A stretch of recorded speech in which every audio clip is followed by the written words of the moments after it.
brilliant entrepreneur, Marsha Zinberg, joins me now. I love this idea. Your company is called The Right Touch, as in right touch. The Right Touch. I've got a wedding this weekend. My cousin Angie's getting married to Chris. They both are dreading the speech. I know a lot of parents are usually, they have some hesitation. They don't like the whole thing. Your service actually works with the people who have to deliver a speech, and you'll actually go so far as to write the speech for them. We do everything from helping to edit the speech to writing it from the beginning. We can actually coordinate all the speeches for the wedding so that you avoid a lot of, same thing being said in each speech. Repetition. The repetition. We really help people, coach them along, and this is something that, people spend lots of money on catering and flowers and all sorts of stuff like that, and they don't think about the fact that they can get professional help for this, which is a really important part of the wedding, because after all, a year after the wedding, you may not remember what you ate, but you're going to remember if somebody made a really good speech. And the video will detail it. That's right. It's funny because you see some people just offer I'm just going to wing it. I'm too nervous. Something will come from my heart. You say, bad idea. Not a good idea. Not a good idea, particularly if you're in the wedding party.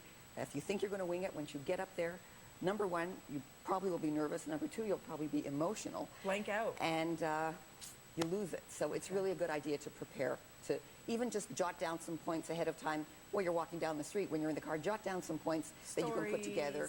Stories and anecdotes are great. So if you have to write a speech, I know there's a lot of you out there, 'tis the season, it's wedding season. Here's some hints. First, do not procrastinate. How come? Because people tend to leave this particular thing to the last minute, then they panic. They've not left themselves enough time. They don't know what to do, and they just blow it. Or they'll go to the internet, and you hear the same stuff recited over and over and over.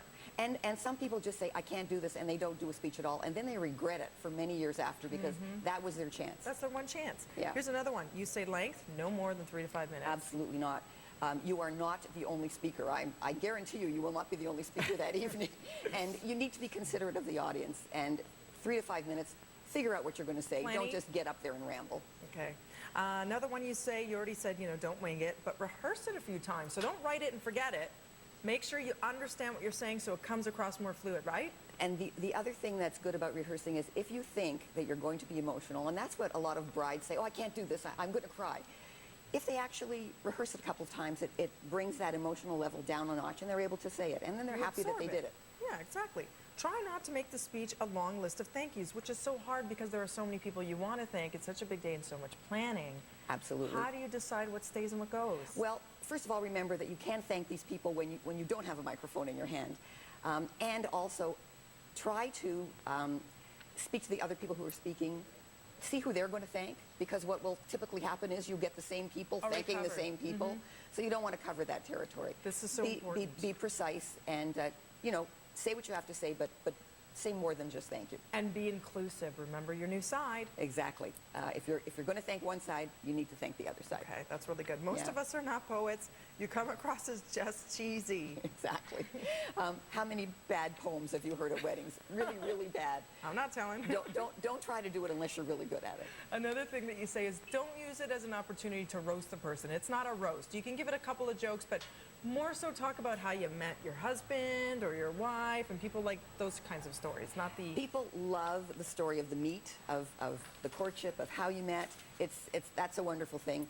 But don't use the fact that you've got a microphone in your hand for an excuse to embarrass people. That's not appropriate. Yeah, definitely. Well, good luck, everybody. Hope that helped you. If not, go to the...